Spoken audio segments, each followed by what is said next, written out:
The first one is one I've been using for a long time, and I didn't realize it was a shop hack at all. Shop hack number 1 deals with this, an extension cord, something and I'm sure most of you use every single day in our shop.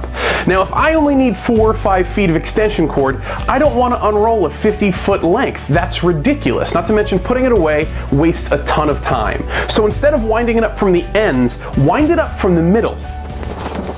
That way, if you don't need to use all 50 feet of the cable, you can just unwind what you do need and have both the cable side and the plug side at your disposal. Then when you're done, you put those 5 feet that you used back in, and you're ready to go. Whenever I'm taking something apart and I want to make sure I don't lose any of the nuts or bolts or screws, I take a small magnet and I put it on the bottom of the metal container I'm using to hold them. That way it offers a lot of extra strength to make sure nothing gets lost. I picked up this little blue handheld paint bucket at one of the big box stores for $1, and it served me really well. Other than using it again and again and again for painting, anytime I need to drill into drywall, I simply put a piece of blue painter's tape across it, stick it to the wall underneath where I'm drilling, and I never have to clean up afterwards. Very often when you're working with dowels, you'll need to find where the exact center of that dowel is. But how do you do that? I'm going to show you how to do it with just about any piece of paper you have laying around and a pen or pencil. But I'm going to show you this one on paper because seeing it big will make far more sense than seeing me trying to explain it on here. Let's use this circle to represent the end of a dowel. Grab yourself a piece of paper that has a 90-degree corner and line it up on that circle. Draw the 2 lines in that create that 90-degree angle. Then take the same piece of paper and line it up with one of those 2 lines you just drew and add 1 more line, creating 2 90-degree angles within that circle.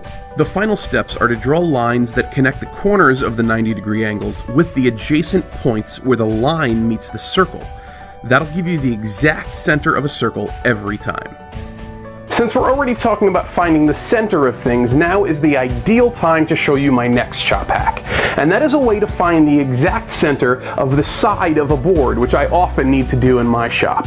Let's go over to the drill press and I'll show you how. If you don't have a drill press though, don't worry. You should go check out this hack video that I made, and it shows you how to drill an exact 90-degree hole without using a drill press at all. All you need for this one is any piece of scrap wood you have lying around. I'm going to use 3 pencils because I have them handy, but you can use dowels or screws or pins, whatever you have around. You also need a tape measure and a drill bit that matches the diameter of whatever you're going to be using. In this case, I'm using 3/8-inch pencils, so I'm going to be using a 3/8-inch drill bit. Make 3 equidistant marks along a straight line on the piece of scrap wood. Drill out each of those 3 marks with the drill bit matching the diameter of the pins you're going to use. Put the pins in place, and you're ready to go. Shop hack number next deals with dividing a piece of wood into equal sections. Now, I am not good at math. I don't pretend to be. My wife is an accountant and I let her do the math. For me, I try to find every way around doing it that I can. So, if what I want to do is divide this into 4 equal sections, I'm simply going to take the next highest number on the ruler that's divisible by 4 easily. So in this case, the number above 9 divisible by 4 easily is 12. I then take that 12 inches and put it at an angle across the board. Now 12 inches divided into 4 equal sections is 3-inch sections, so I'll mark out 3, 6, 9, and 12. This allows us to use much easier math to get our 4 equal sections from a board that we would otherwise not be able to do that so easily with.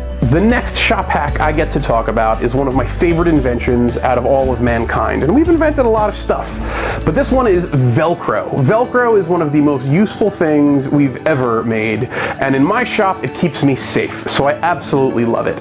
I have machines everywhere, extra cables everywhere, wires everywhere, and they're neat and they're organized so they're not dangerous. And the way I do that very easily is by wrapping everything up and putting Velcro around it. So it's still very accessible and it's still very safe.